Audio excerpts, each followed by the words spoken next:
আমাদের এই ব্যবস্থাপনা গোটা রাজ্য জুড়ে আমাদের জনকল্যাণ শিবির হচ্ছে। মাননীয় প্রধানমন্ত্রী নরেন্দ্র মোদীজি, যিনি দেশের প্রধানমন্ত্রী হিসেবে সর্বকালীন রেকর্ড করেছেন 12 বছরের অধিক সময়, তাকে সামনে রেখে পশ্চিমবঙ্গের নবগঠিত সরকার, আপনাদের সরকার, জনগণের সরকার, যে সরকার মনে করে রাষ্ট্র সর্বোপরি, নেশন ফার্স্ট, সেই সরকারের পক্ষ থেকে 15, 16, 17 জনকল্যাণ শিবির আয়োজিত হয়েছে। আপনারা এই শিবিরে সমবেত হয়েছেন। আমি আরেকবার ধন্যবাদ জানিয়ে আয়োজক, ব্যবস্থাপক, দক্ষিণ 24 পরগনার তরুণ জেলা শাসক আইএস অভিষেক তিওয়ারি সহ তার সমগ্র টিমকে, তারা এত অল্প সময়ের মধ্যে এই ব্যবস্থাপনা করার জন্য তাদের প্রতি আমি ধন্যবাদ এবং কৃতজ্ঞতা জ্ঞাপন করি। মঞ্চে উপবিষ্ট আছেন মন্ত্রিসভায় আমার সাথী, রাজ্যমন্ত্রী এবং কাকদ্বীপ থেকে নির্বাচিত মাননীয় বিধায়ক সম্মানীয় দীপঙ্কর জানা মহোদয়। আমাদের মধ্যে আছেন যাকে আপনারা লক্ষাধিক ভোটে কিছুদিন আগে জিতিয়েছেন, ফলতার জনপ্রিয় বিধায়ক, তরুণ নেতা, অ্যাডভোকেট দেবাংশু পান্ডা মহোদয়। গোসাবার বিধায়ক ভাতৃপ্রতিম বিকর্ণ নস্কর, সাগরের বিধায়ক মাননীয় সুমন্ত মণ্ডল এবং ডায়মন্ড হারবারের বিধায়ক পান্নালাল হালদার মহোদয় মঞ্চে আছেন। আছেন এই রাজ্যের ডিজিপি মহোদয়, সিনিয়র আইপিএস, যার নেতৃত্বে অবাধ এবং গণতান্ত্রিক সুরক্ষিত নির্বাচন হয়েছে, মাননীয় সিদ্ধিনাথ গুপ্তাজি। আমাদের মধ্যে উপবিষ্ট আছেন আমাদের ভূমি সংস্কার দপ্তরের প্রিন্সিপাল সেক্রেটারি সুরেন্দ্র গুপ্তাজি। আমাদের মধ্যে উপবিষ্ট রয়েছেন এডিজি রাজেশ সিনহাজি। আমাদের মধ্যে উপবিষ্ট আছেন এই এলাকার আইজি,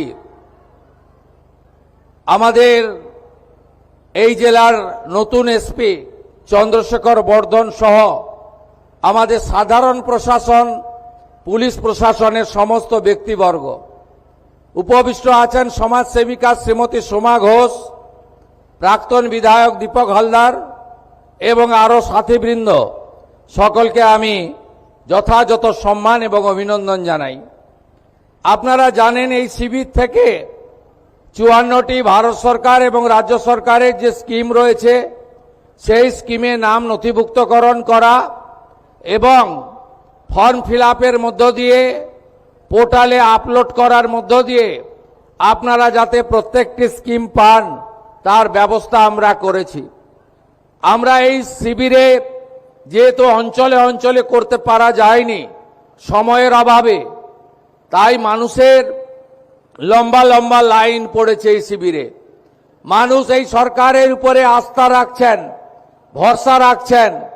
এই সরকার সামাজিক সমস্ত কল্যাণকর কর্মসূচি, পরিচ্ছন্নতার সঙ্গে স্বচ্ছতার সঙ্গে কেন্দ্র এবং রাজ্য সরকারের স্কিমের সমস্ত বেনিফিট যাতে ডাইরেক্ট বেনিফিট ট্রান্সফার অর্থাৎ ব্যাংকিং সিস্টেমের মাধ্যমে কোনো রকম দুর্নীতি ছাড়াই, মধ্যস্বত্বভোগী ছাড়াই, কোনো রকম ব্রোকার বা আপনাদের বঞ্চিতকারী যে ব্যবস্থাপনা সেটা ছাড়াই যাতে আপনারা পেতে পারেন, তার জন্য এই ব্যবস্থা নিয়েছেন।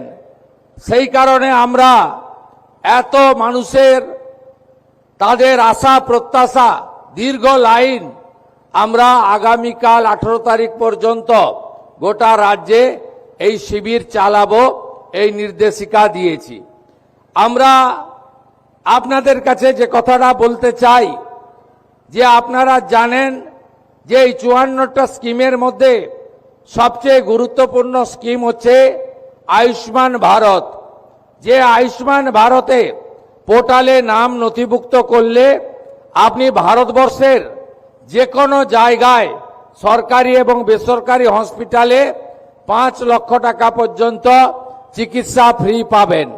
এই রাজ্যে 1,43,00,000 পরিবার, 6.5 কোটি মানুষ এই আয়ুষ্মান ভারতের প্রকল্পের সুযোগ আপনারা পারবেন, যার 60% অর্থ মোদিজির নেতৃত্বে ভারত সরকার দেবে, 40% অর্থ পশ্চিমবঙ্গ সরকার এর সঙ্গে যুক্ত করবে।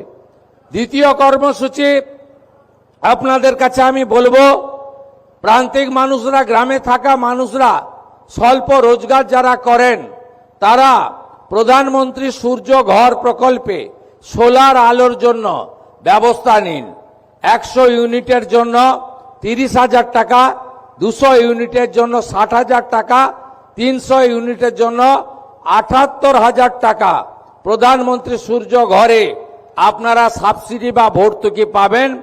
এর ফলে আপনাকে ইলেকট্রিকের বিল দিতে হবে না। এটারও সুযোগ আপনারা এই জনকল্যাণ শিবির থেকে নাম নথিভুক্তকরণের মধ্য দিয়ে গ্রহণ করুন। তৃতীয় সেটি হলো আমাদের অন্নপূর্ণা যোজনা। আপনারা জানেন যে কেন আমরা ফর্ম ছাপিয়ে ভেরিফিকেশন করে আমরা উপযুক্ত প্রাপকদেরকে চিহ্নিত করছি। কারণ বিগত সরকারের যে লক্ষ্মী ভান্ডার প্রকল্প, এই প্রকল্পে ব্যাপক দুর্নীতি হয়েছে। মুর্শিদাবাদ জেলার জঙ্গিপুর ব্লকে সেখানে প্রায় 4-4.5 হাজার পুরুষরা লক্ষ্মীর ভান্ডারের টাকা তুলে নিয়ে চলে গেছে। কৃষ্ণনগর 2 নম্বর ব্লকে নদিয়া জেলায় একটা অঞ্চলে 173 জন পুরুষ লক্ষ্মীর ভান্ডারের টাকা তুলেছে। আমাদের মঞ্চে ডিজিপি আছেন, তিনি তার পুলিশ সিআইডি তদন্ত করছে।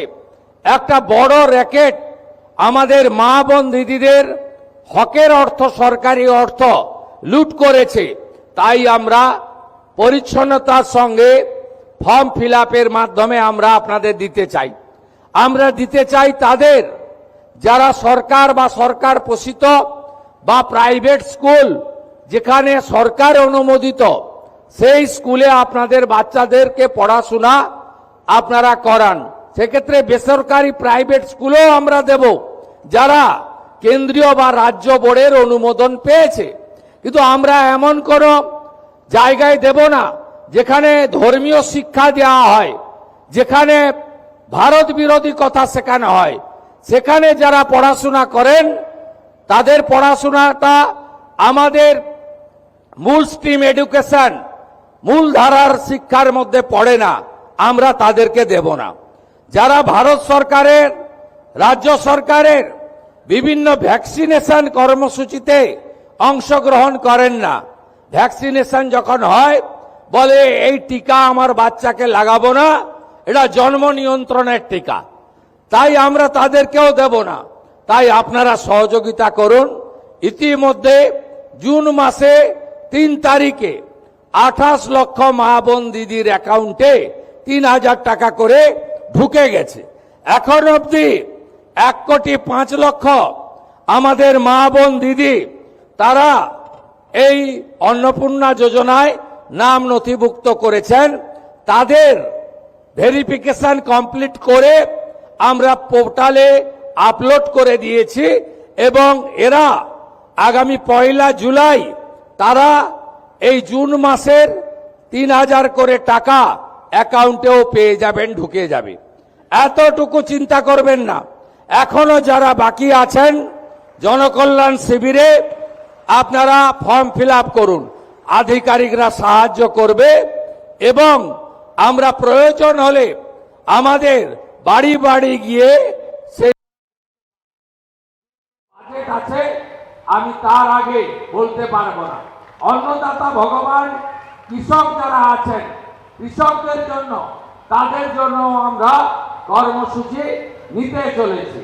আপনারা আমাদের সহযোগিতা করুন এবং আপনারা যে আশা ভরসা নিয়ে আমাদেরকে ক্ষমতায় এনেছেন, আমার কথা মেনে আমার অনুরোধে সাড়া দিয়ে লক্ষাধিক ভোটে ফলতার বিধায়ককে জিতিয়েছেন এবং আপনারা যে গণতান্ত্রিক অধিকার আমাদের সংবিধান দিয়ে গেছিল সেই সাংবিধানিক অধিকার পেয়েছেন, সেটাকে মর্যাদা দেওয়ার দায়িত্ব আমার। আমি এসে আগেই বলেছিলাম, মুখ্যমন্ত্রী হওয়ার পরে আমি রাজনৈতিক কর্মসূচিতে দুবার ফলতায় এসেছি। আমার অনুরোধে সাড়া দিয়ে লক্ষাধিক ভোটে ফলতার বিধায়ককে জিতিয়েছেন এবং আপনারা যে গণতান্ত্রিক অধিকার আমাদের সংবিধান দিয়ে গেছিল, সেই সাংবিধানিক অধিকার পেয়েছেন, সেটাকে মর্যাদা দেওয়ার দায়িত্ব আমার।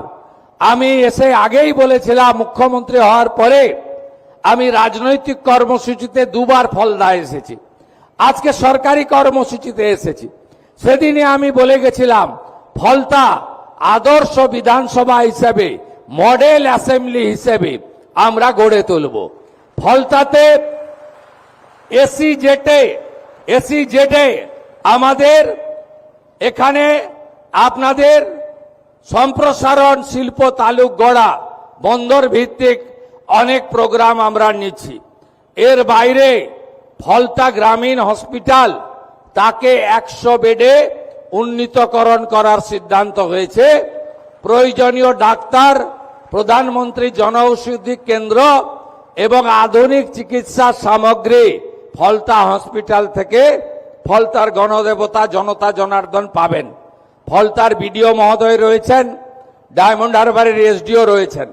তারা অবিলম্বে জায়গা চিহ্নিত করে ডিপিআর বানিয়ে জেলা শাসকের মাধ্যমে আমাদের সচিবালয়ে পাঠাবেন। ফলতাতে আমরা একটি মহিলা কলেজ এবং একটি ফায়ার ব্রিগেড স্টেশন এখানে অনুমোদন দিচ্ছি।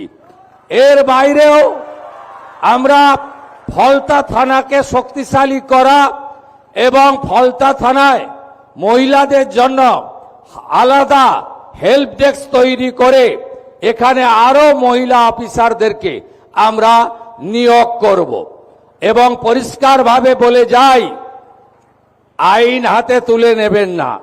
এ সরকার ছাড়বে না, এ সরকার কাউকে ছাড়বে না। আমি যখন এই কল্যাণ শিবিরে একজন বোনকে পরিষেবা দিচ্ছিলাম, তিনি আমাকে বলছিলেন, চোখের জল ফেলতে ফেলতে একটু আগেই, ডিজিপি সাক্ষী বলছেন, আমার মাথার সিঁদুর আপনারা রক্ষা করে দিয়েছেন। এই যে কথা স্বাধীন দেশে আমাদের শুনে কষ্ট হয়। আমি আপনাদের কথা দিয়ে গেলাম, ফলতায় আইনের শাসন প্রতিষ্ঠা হয়েছে। এখানে শাসকের আইন চলবে না। গুন্ডামি, জঙ্গিপনা, জমি লুট আমরা কোনোটাই ভবিষ্যতে করতে দেব না। ভোট লুট তো অতীত হয়ে গেছে। আপনারা নিশ্চিন্ত থাকুন, যত বড় মাফিয়া ডন হোক না কেন, তাকে সবক শেখানোর কাজ ভারতীয় জনতা পার্টি পরিচালিত রাজ্যের সরকার করবে। আমি টিভিতে দেখছিলাম, উত্তরবঙ্গে ছিলাম, কার্শিয়াঙ্গে পাহাড়ে, এখানে কিছু লোক একজন মাফিয়া স্ত্রীর নেতৃত্বে পুলিশ এবং প্যারামিলিটারিকে আক্রমণ করতে গেছিল। আমি এখানে এসপি সাহেব আছেন, আমি বলে গেলাম, ভিডিওতে যতগুলোকে ছবিতে দেখা গেছে, কেউ যেন বাড়িতে না থাকে। তাদেরকে আইনের আওতায় আনতে হবে এবং ভারতীয় ন্যায় সংহিতার অন্তর্গত রাষ্ট্রবিরোধী কার্যকলাপের যে ধারা আছে, আমি পুলিশ মন্ত্রী হিসেবে আপনাকে নির্দেশ দিচ্ছি, সেই ধারাতে এমন শিক্ষা দিন যাতে কোনোদিন কোন পুলিশ সরকারি কর্মচারী, প্যারামিলিটারি যারা এসেছেন আমাদের সাহায্য করতে, তাদেরকে কেউ আক্রমণ করার সাহস না রাখে। আপনারা শুনলে খুশি হবেন, শুধু জেলের ভাত খাওয়ানো নয়, যারা হামলা করেছে তাদের সম্পত্তি বাজেয়াপ্ত করে সেই সম্পত্তিকে নিলামে চড়ানোর কাজও আপনাদের ডবল ইঞ্জিন সরকার করবে। আইনের শাসন প্রতিষ্ঠা করাই আমাদের লক্ষ্য। সবাই ভালো থাকবেন। প্রচন্ড ঘর্মাক্ত পরিবেশ, আপনাদের আমি আর দীর্ঘ বক্তব্য রাখতে চাই না। অনেক মা বোন দিদিরা এসেছেন, আপনারা সবাই ভালো থাকুন, সবাই মিলে কাজ করুন। আর ফলতায় অনেক দুর্নীতি হয়েছে। আমি এখানে জেলা শাসককে বলে গেলাম, গত আমফানে ফলতাতে প্রত্যেকটা হাউস ড্যামেজে 20,000 টাকা করে প্রধানমন্ত্রী রিলিফ ফান্ড থেকে দেওয়া হয়েছিল। 20,000 ইউনিট টাকা চুরি হয়েছে, আমি তালিকা পেয়েছি, তারও ব্যবস্থা হবে। আর কিছুদিন আগে বিগত সরকার বাংলার বাড়ি বলে একটা স্কিমে প্রথম কিস্তিতে 8,000 বাড়ি, এখানে বাড়ি হয়নি, সেখানে 60,000 টাকা করে 8,000 ইউনিট টাকা তুলে নিয়ে চলে গেছে। কে তুলে নিয়ে চলে গেছে আপনারা জানেন। তাকে অভিযোগ আছে বিগত দিনে যিনি বিডিও ছিলেন তিনি সহায়তা করেছেন। বিডিওর বিরুদ্ধে যে ব্যবস্থা নেওয়ার আমাদের ভিজিলেন্স নেবে সরকারি। আর ডিএম সাহেবকে আমি বলে গেলাম, এই ক্ষেত্রে প্রত্যেকটি বেনিফিশিয়ারির ফিজিক্যাল ভেরিফিকেশন, অর্থাৎ বাড়ির যে টাকা লুট হয়েছে সেই লুটের টাকা ফেরত করানো এবং তাদের বিরুদ্ধে প্রয়োজনীয় ব্যবস্থা নেওয়ার কাজ এখানকার জেলা প্রশাসন করবে। আমি এটা নজর রাখব। সবাই খুব ভালো থাকবেন, সবাই ভালো থাকবেন। আগামী 20 জুন ডক্টর শ্যামা প্রসাদ মুখার্জি 1947-এ পশ্চিমবঙ্গ দিয়ে গেছিলেন। পশ্চিমবঙ্গ দিবস সর্বত্র পালন করবেন। আর আগামী 21 তারিখ বিশ্ব যোগা দিবস। 181টা দেশ ভারতবর্ষের এই উদ্যোগ গ্রহণ করেছে। বিগত দিনে পশ্চিমবঙ্গে বেসরকারিভাবে হতো, এবারে সরকারিভাবে হচ্ছে। মাননীয় প্রধানমন্ত্রী নরেন্দ্র মোদীজি তিনি নিজে থাকবেন কলকাতাতে যোগা দিবসে। আপনারাও প্রত্যেকটি রাস্তায়, প্রত্যেকটি এলাকায় যোগা দিবস পালন করার মধ্য দিয়ে আমাদের এই যোগকে বাড়িতে বাড়িতে পৌঁছে দেওয়ার কাজ করবেন। এই আবেদন নিবেদন রেখে আপনারা 22 তারিখের বাজেটের পরে দেখবেন আমরা পশ্চিমবঙ্গের এমন কোনো জায়গা নেই, এমন কোনো সম্প্রদায় নেই, এমন কোনো এলাকা নেই যে এলাকায় উন্নয়নের কথা আমরা ভাবিনি। আপনাদের সরকার আপনাদের জন্য কাজ করবে। আর আমি নিজে মুখ্যমন্ত্রী হিসাবে সুন্দরবন উন্নয়ন দপ্তর হাতে রেখেছি। আমার সাথে এমওএস আছেন দীপঙ্কর জানা। আমি কথা দিয়ে গেলাম, এই অপরূপ সুন্দর দক্ষিণ 24 পরগনা, অপরূপ সুন্দর সুন্দরবন সহ এই সমস্ত এলাকা, ফলতা থেকে শুরু করে সাগর পর্যন্ত, বাসন্তী কুলপি থেকে শুরু করে রায়দিঘি পর্যন্ত, আমাদের অগ্নিশ্বর নস্কর এখানে আছেন বিধায়ক, ওই এলাকা বিষ্ণুপুর সাতগেছিয়া আমরা সুন্দর করে সাজানোর কাজ করব। এই অঙ্গীকার রেখে আমার কথা শেষ করলাম। জয় হিন্দ, বন্দে মাতরম। নমস্কার এবং অনেক ধন্যবাদ মাননীয় মুখ্যমন্ত্রী। শুভেন্দু অধিকারীর বক্তব্য। আজ ফলতায় জনকল্যাণ শিবিরে উপস্থিত ছিলেন মুখ্যমন্ত্রী শুভেন্দু অধিকারী এবং সেখান থেকে তিনি জানালেন যে জনকল্যাণ শিবিরের সময়সীমা আরও একদিন বাড়লো। এর পাশাপাশি একগুচ্ছ ঘোষণাও করলেন শুভেন্দু অধিকারী। ফলতায় মহিলা কলেজ এবং ফায়ার ব্রিগেড স্টেশন তৈরি হবে আশ্বাস দিলেন মুখ্যমন্ত্রী। ফলতা থানার ক্ষমতাও বৃদ্ধি করা হবে জানালেন। এর পাশাপাশি গুন্ডামি, জমি লুট আর বরদাস্ত করা হবে না হুঁশিয়ারি মুখ্যমন্ত্রী।